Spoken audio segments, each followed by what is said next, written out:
Каждый человек хотя бы раз в жизни испытывал это чувство, когда видишь чужой успех, и внутри появляется неприятное ощущение – зависть.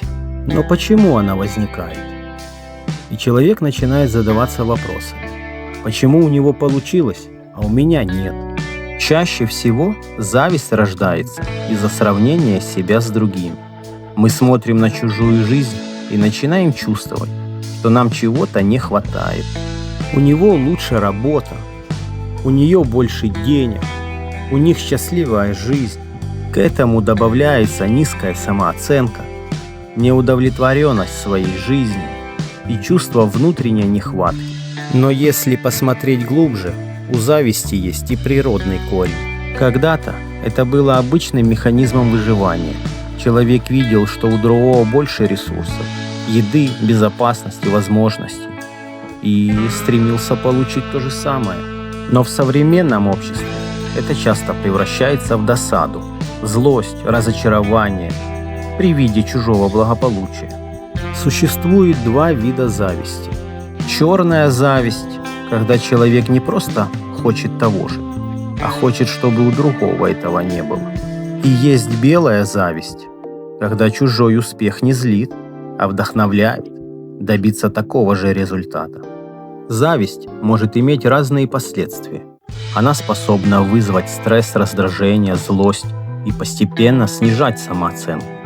Но иногда, если подойти к этому чувству правильно, она может стать толчком к развитию. Есть еще одна опасность.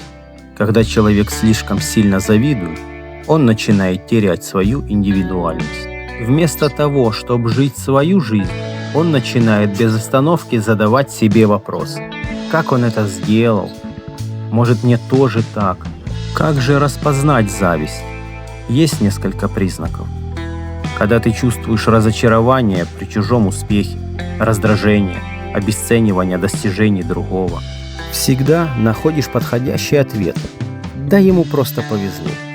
Как только ты начинаешь пробовать копировать чужую жизнь, иногда появляются сплетни, критика за спиной, оценка друзей, критика знакомых, подруг.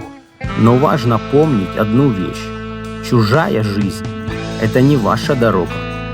И иногда ты начинаешь задумываться: может, мне не нужно быть как он? Может, мне нужно стать лучшей версией себя и сравнивать себя только с собой вчерашним? Когда зависть превращается в желание расти и развиваться, она перестает быть разрушительной и становится мотивацией.